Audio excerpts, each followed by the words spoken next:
Hey everybody, welcome to our Patent Cooperation Treaty, our global protection page. I'm JD Houvener, owner, founder, and patent attorney here at Bold Patents Law Firm. And in this long form video, I'm going to break down some major issues, things to think about in terms of global patent protection, and go through them kind of in two major big chunks.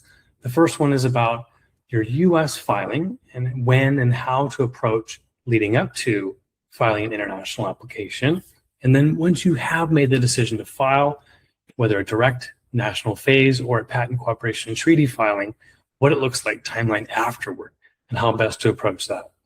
So in the first section, as you prepare your US filing, in most cases, US inventors are going to file a US provisional or a non-provisional patent application first. Now, that is going to start the timeline where in a provisional, you're basically just creating a priority date. But as soon as you file the non-provisional, the formal application, that's when you can start to consider filing international. Couple of things. Among everything you're thinking about as you launch and start a product, or maybe you're starting to consider licensing deals or partners, the marketing plan, the business plan can change depending on what kind of patent rights you want to seek. If you think the market, and by market I mean where you will sell your patented product, system, method, where are the customers? If you think the most amount of customers are going to be here in the United States, you can stop there, truly.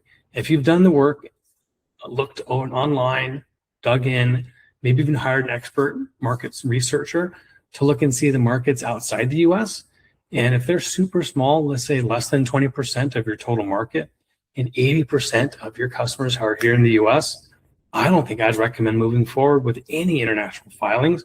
Stick with the US and knock that out of the park.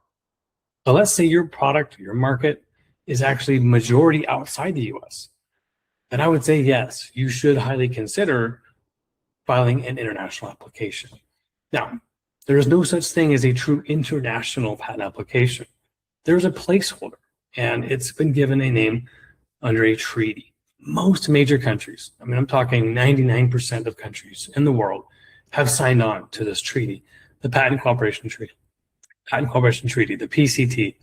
What that does is it puts a placeholder in line, usually filed with reference back to a US provisional or a US non-provisional.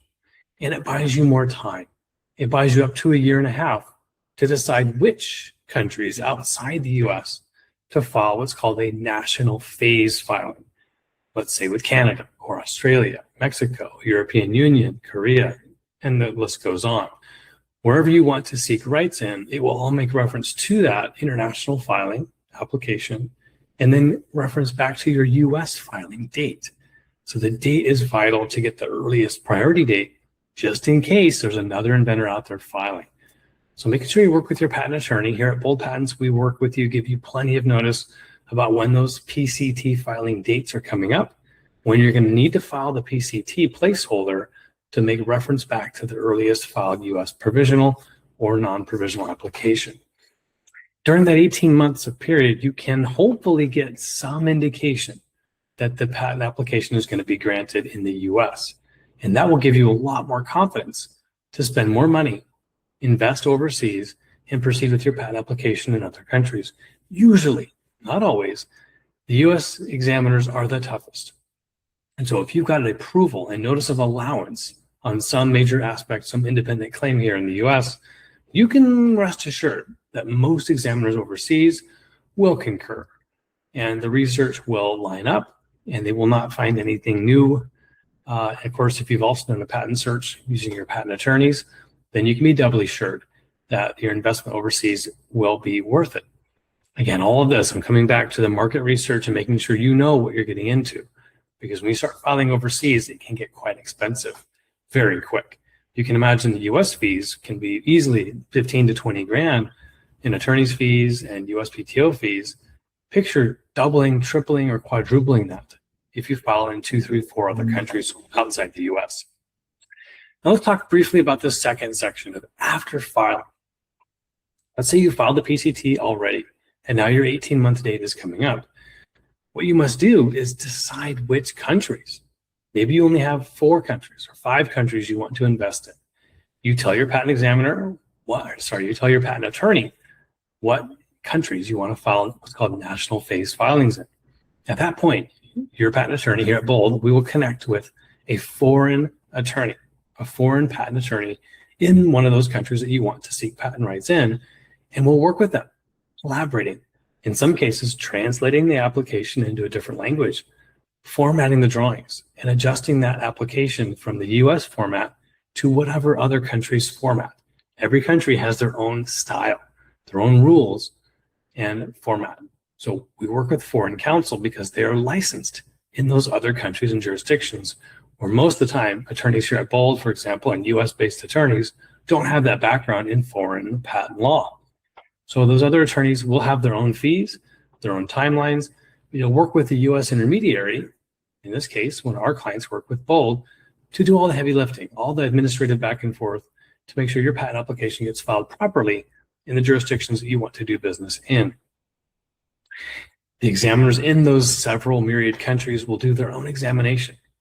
Now remember, if you've done it right, you've filed in the US, you've gotten the US examiner to approve it and to allow the patent rights to issue.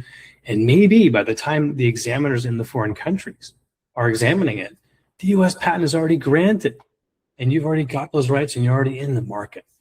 That's a lot of confidence. And so you can go into that process, investing money, rest assured that you've got the patent rights, and then most likely those examiners will do the same as the US examiners did and approve and allow those claims in the other countries. And now you not only get to exclude anyone else from making, using, selling, or importing your patent in the US, you get to have those rights in other countries too. It's a giant leg up over the competition, especially if your market exists outside the US.